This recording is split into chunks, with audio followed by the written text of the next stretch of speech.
విజయ్ దేవరకొండ ఒకసారి ఈ వీడియో చూడండి. తను యాడ్ షూట్ కోసం కూడా ఈ కేఎఫ్సి చికెన్ తినట్లేదు. స్టేజ్ మీదకి ఎక్కి WhatsApp my rowdy boys and girls అని గట్టిగా అరుస్తావు కదా. నీ ఫ్యాన్స్ కి తినమని చెప్పేది ఇదేనా నువ్వు? మీరందరూ హెల్దీగా ఉండాలి, ఫిట్ గా ఉండాలి, కానీ ఫ్యాన్స్ మాత్రం జంక్ ఫుడ్ తిని నాశనం అవ్వాలి. విజయ్ దేవరకొండ ఒక్కడే కాదు, అల్లు అర్జున్, జూనియర్ ఎన్టీఆర్ వీళ్ళందరూ ఇలాంటి జంక్ ఫుడ్ ని ప్రమోట్ చేసిన వాళ్లే. ఈరోజు వీళ్ళందరూ పత్తిత్తుల్లాగా మాట్లాడి కలరింగ్ ఇస్తూ పైరసీ వల్ల ఇండస్ట్రీకి లాస్ వస్తుంది అని అంటున్నారు కదా.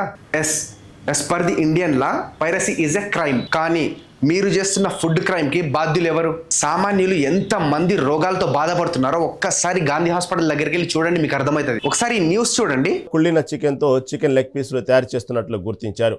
భారీగా కుళ్ళిన చికెన్ నిల్వలు అక్కడ లభించాయి. కుళ్ళిపోయిన చికెన్, రిపీటెడ్ గా యూజ్ చేస్తున్న ఆయిల్ అండ్ డేంజరస్ కెమికల్స్ తో తయారు చేసిన ఇంగ్రీడియంట్స్. ఇలాంటి జంక్ ఫుడ్, ఇలాంటి కుళ్ళిపోయిన చికెన్ మీరు, మీ ఫ్యామిలీ, మీ పిల్లలు తింటారా? ఒక పని చేయండి, మీరు రోజు ఇలాంటి ఫుడ్ తిని అప్పుడు ప్రమోట్ చేయండి. మీ సైడ్ కూడా మిస్టేక్స్ ఉన్నాయి, ప్లీజ్ కరెక్ట్ దెమ్. లేదంటే ఒక్కసారి సామాన్యుడు తిరగబడ్డం మొదలు పెడితే ఐబొమ్మ రవి లాంటి చాలా మంది సామాన్యులు ఉద్యమంలా తిరగబడతారు. మీ అందరికీ పబ్లిక్ ఒక సెలబ్రిటీ స్టేటస్ ఇచ్చింది, please respect that. Common man ప్రతి ఒక్కరికి నా రిక్వెస్ట్, మీరు చేసే ఈ కామెంట్ బాక్స్ పగిలిపోవాలి, వాళ్ళకి బుద్ధి రావాలి. Let's build a healthy society.